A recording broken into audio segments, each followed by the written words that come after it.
On today's episode of Pioneering Culture, we're joined by Marisa Cole, Head of Global Events with ArcXP at the Washington Post. Marisa leads both customer-facing and internal experiences and brings a unique perspective on how intentional gatherings shape connection, trust, and impact at scale. In this conversation, we talk about her path into this work, how her approach differs across audiences, and how she balances feedback and ROI without losing the human experience. Marisa, to start us off, can you share a bit more about your role at the ArcXP with the Washington Post and what that really entails day to day? Yeah, of course. Dana, thanks so much for having me. I'm really excited to be here. A little nervous, honestly, but it'll be a great conversation. I've been with ArcXP at the Washington Post for going on 3 years now, and really events kind of fit under one umbrella of internal events, external events, partner facing events, conferences, our owned events. It really is an all in one encompassing position, honestly. Absolutely. How did you find your way into the event space? Gosh, it started a long, long time ago. I think I was telling you this when we first had our get to know you conversation. I actually started out in the event space, not in the event space, it was in PR. I got invited to be on the Steve Harvey show. Very strange. That can be a whole other podcast episode in itself if you want it to be. But I was interviewed on live TV on the Steve Harvey show for a PR, a boutique PR firm here in Austin, Texas that specialized in South by Southwest events. And we ended up having an event position open because PR was not my forte, honestly. I've got to be out of that industry. But we had an events position open, and that's where everything kind of got started for me about almost a decade ago, which is Wow. wild to think about. Wow. So, what was that first event that you kind of hopped on board for? What was that very first experience when you first entered the event space? My very first memorable event experience, it was an international bowling expo. That is, again, when you're brand new into events, all you do is just go to trade shows in Las Vegas and weird places like Tupelo, Mississippi, or something like that, which is where this international bowling expo was. But I was working for a company called Main Street Hub at the time, which was eventually bought by GoDaddy and became GoDaddy Social. And we would go to these random trade shows in these very small towns and get to meet with small business owners. And I think that's where it really started to resonate with me and why I loved events so much. Getting to meet with small business owners like that and be able to impact their lives in such a big way just by attending this small little trade show event in a very small little town was very eye opening and just a really good experience, and why I wanted to continue down the path of events. Yeah, I love that. I think meeting in person is always just like a world of a difference and getting to foster that kind of connection and alignment. And there's really just nothing like getting in person with someone and like making a new connection. So Exactly. I'd love to know if you could zoom in on one experience that really shaped how you think about gatherings. What comes to mind? It has to be more recently. When I started ArcXP with the Washington Post, there was an event that was our own event. It was called Connect, and it was primarily for ArcXP customers. And when I came on board, I was met with the challenge of how do we think outside the box and make it, more applicable to not just our customers, but, to involve our partners and to involve our prospects that we're going to be talking to. And it started out from a customer only event to where we kind of pivoted to inviting prospects. And I think our very first Art XP Connect, we had maybe 30 people there. That's not a huge thing, but more recently, as it's grown, we ended up having over 150 people in the seat in New York this past November. And I think what really opened my eyes for this particular event is that not only were our customers there to speak on behalf of us, but when you listen to the conversations that are happening at the event in the room, not while the presentations are going, obviously, but while the networking is happening, we started hearing conversations of, we went to this large conference earlier this year, and we weren't even hearing these conversations or these topics presented at these larger conferences. And to hear our attendees talk about that, our small little event, which I still think of it like that, our small little event, that they were gaining more value from attending our small little event than attending a massive conference, was just incredibly humbling. And, it really just opens your eyes into how much impact you can give to your attendees at your events. Yeah, absolutely. I definitely think when it comes to like numbers, those first 30 people, you're like, wow, you believed in us. And now it's grown to something like Exactly. 150, but the impact was still always there, even from the very beginning. And I think that is Exactly. like such an awesome story. That kind of segues to my next question for you is how do you approach the change between client facing and partners and then internal team gathering? How do you manage all of that? There's different audiences when it comes to that. Yeah. So how do you approach that? Honestly, I mean, it's dependent on what your goals are for the event, obviously. We have a massive gathering every year called Arc Week, where everybody that's internal to ArcXP gathers in Washington, D.C., at Washington Post HQ. And, we get to go over, the strategies that we've done for the year, what's working across departments and how we can be, a little bit more intertwined and better communicate with each other. So that's just kind of your standalone event that's going to happen internally every year. But I think, it just all depends on what event you're hosting at the time and what you want your outcome for that to be at the event. If it's one of our owned events like ArcXP Connect, we want the outcome obviously to be new biz and, accelerated pipeline and things like that. But I think you have to look at it, more from an ROI perspective, but you can also look at it from the actual outcome of the actual experience itself, if that makes any sense. Essentially, it's like, what is the goal of the event? And then that kind of positions you to take your approach depending on what you're trying to accomplish. Yeah, exactly. And again, if you go past the ROI perspective, when I say that the ROI perspective, typically when people think about events, especially B2B events, they think of ROI as like, okay, well, how many people attended out of those, how many people that attended, how many were MQLs, how many were SQLs, and how many opportunities and da da da da da, and all that other fun stuff. But if you look at why events exist in the first place, it's going to be way beyond those numbers. And you can look at the attention and the behavior of those people who showed up, who stayed, who engaged, who moved forward afterward because they cared enough about the value that they were getting at the event and the conversation. So, again, goals are going to be, a baseline to any event that you're going to be planning, especially in the B2B space. But if you're a good marketing leader, you need to look beyond the data of the actual ROI goals and, see the incredible value that the speakers and the attendees get from the event.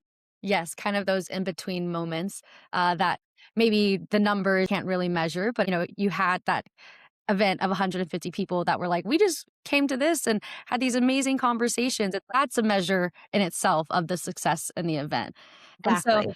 I think whenever you mention ROI, naturally that comes with like feedback. So you've been with the company for 3 years now.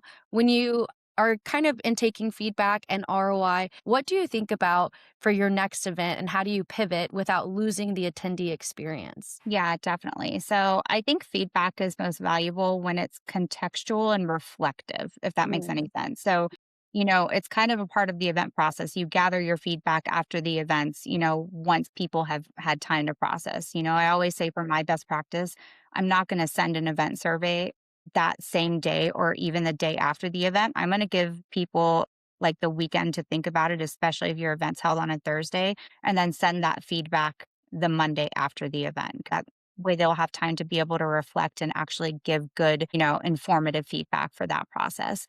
But then again, the balance also comes from, designing events with clear objectives up front and then evaluating the success after without compromising that experience in the moment, if that makes any sense. So Yeah, 100%. And do you feel like, once you've gathered the feedback and you've made the changes, did you feel like people responded well? Was there any feedback that happened like in the moment from attendees?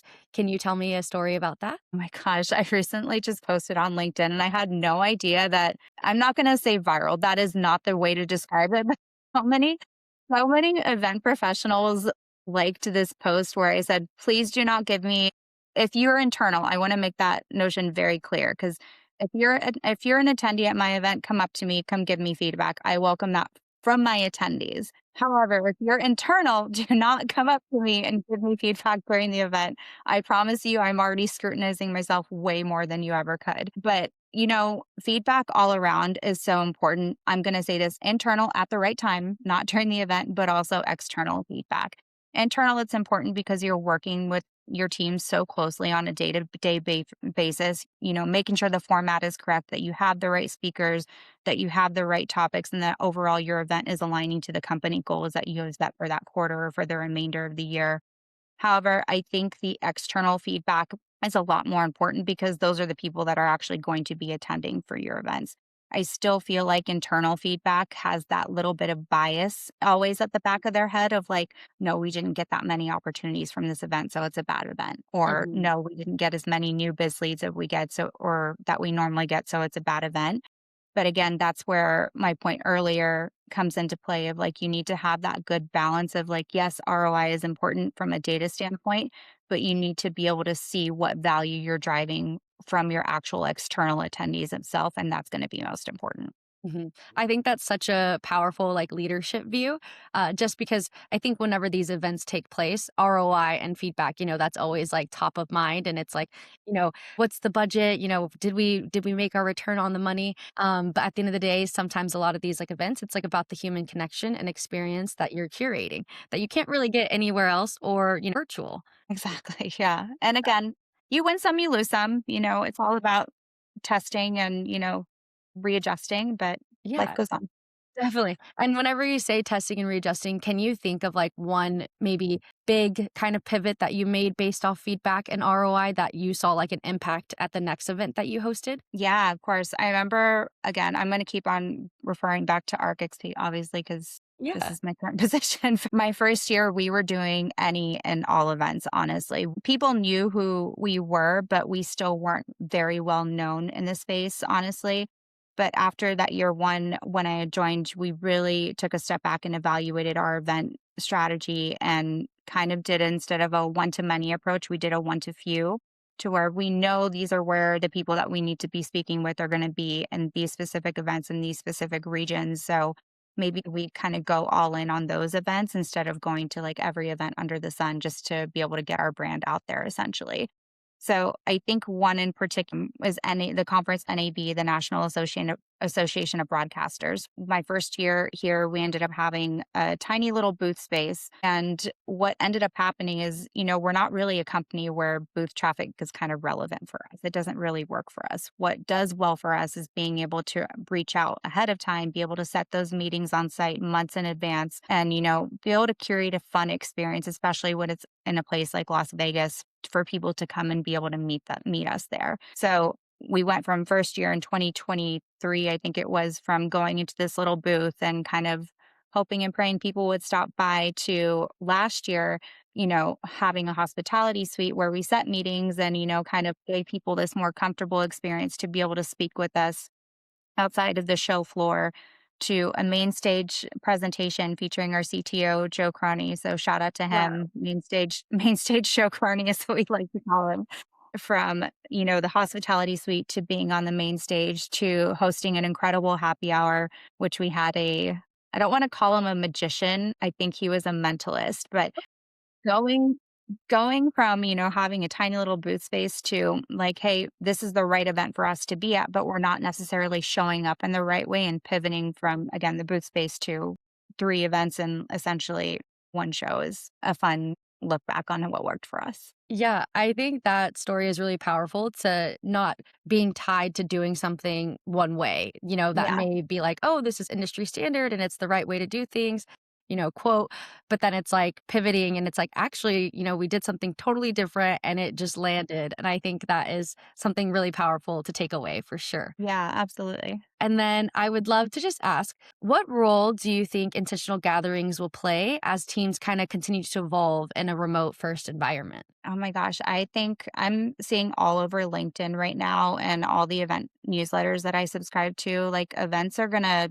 I think it was, I cannot remember his last name, but he's an event influencer, if you will, on LinkedIn. His first name is Julius. He did a LinkedIn post this morning and he said that field marketing was number 15 in like the top jobs for 2026. And I think that is speaking volumes in itself right there. I've talked to so many people. I mean, it's what, January 15th right now already. I've already talked to so many people up until this date that are like, we need to invest in more events. But I think the tricky part with that here is like you're hearing from all these B2B and B2C companies, like events is where it's at. We need to invest more in events. Like we need to hire an event person. What you need to do before you do that is take a step back and look at yourself as a company and like, why do you want to do events? Hmm. Why does that make sense for you? So I do think that the events industry is going to see a huge uptick in hiring roles and companies doing events. But I think what's going to be an issue for the companies that are wanting to invest more immediately in events that necessarily haven't done it before is a lot more trial and error because they don't know how to do them the right way, you Hmm. know? Yes, definitely. And I think just like we were talking about, like meeting in person and getting that face to face interaction, nothing can really top that. And I think in the age of like AI and not really knowing, is this a real person that's creating this? Is this AI? I think I definitely see the trend being, let's get in person, let's meet face to face. But you bring up a good point. For those who, may not have experience or it's their first time going into events, what would be your first like piece of advice to them? What's one thing that you would say don't overlook? Oh my gosh, this is going to sound so cliche, but I really wish someone would have told me this. Like, be confident in the ability to know that you are an event professional. Mm, Even if you're just starting out, events is one of those things where you can be a beginning coordinator and you can bring value to an event. And I think that's the number one thing because I feel like companies hire, an event coordinator and then, the event coordinator will come in and they'll be like, oh, yeah, I plan events, but it's not really just planning events. You're doing communications, you're doing marketing, you're doing all these other things that fall into this bucket of just an event coordinator. And they can kind of be a little bit shell shocked whenever coming into that role at the beginning and be like, oh my gosh, what did I get myself into? But just be confident in yourself. You know this industry if you've prepared yourself well enough, and don't be afraid to speak up and don't be afraid. And this is going to sound weird, but don't be afraid to be mean. And yeah. I don't mean being mean like cussing somebody out or, like just completely being rude to somebody, but being mean in corporate, I think, especially for women, just means like standing your ground and making sure that you're communicating a clear process to how you're planning something. I like Yes. that. Being mean in corporate. Yes, yes. I love that. Per my last email kind of vibe. Exactly.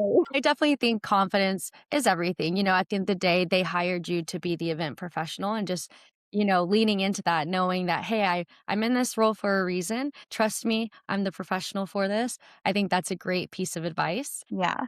And don't be afraid to go to little places like Tupelo, Mississippi. Yeah, I'm gonna be honest, I don't think I've ever heard of Tupelo, Mississippi until today, so I'm gonna have to Google that. It's where Elvis Presley was born, Oh, apparently. But again, the who more knew? you know, the more you know. All Yeah. right, Marissa. So I just have one last question for you. You mentioned that, your team, y'all gather once a year to kind of reflect on, your processes and things like that and really come into alignment. My question for you is when you're planning those events, what does like logistics look like? How do you approach that? Because I think it differs from partners and client facing events where it's like, oh, we got to schedule everything out. So I'm just curious what that approach looks like. For internal, I have to fight so hard for people to get breaks. I plan very closely with the ELT because, we're still, even though we're part of the Washington Post, ArcXP is still a small arm extended from the Washington Post. But so I work very closely with the ELT and, curating the sessions for their specific teams and the breakouts to make sure that, we're having some cross team collaboration and things like that. Hmm. But, in their minds, they want to make sure that they're covering every single possible thing because we have this short amount of time together. It's normally a period of 3 to 4 days that the entire company has to get together. But it's so important. And one thing that I hope more companies are able to focus on is that team camaraderie culture in a company, pre COVID. So 5 years or six, oh my God, 6 years ago. Ew. I know time is not real I after know. COVID.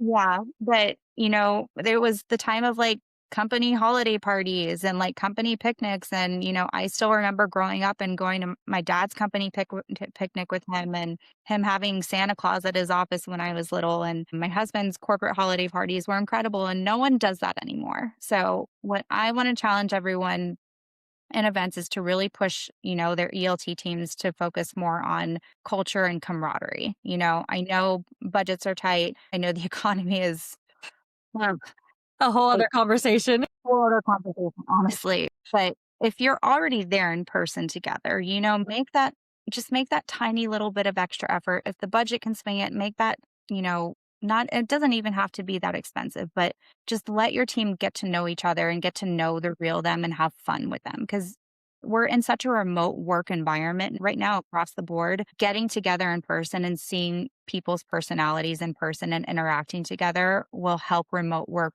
immensely. Yes, definitely. That's I what love I that. hope happens.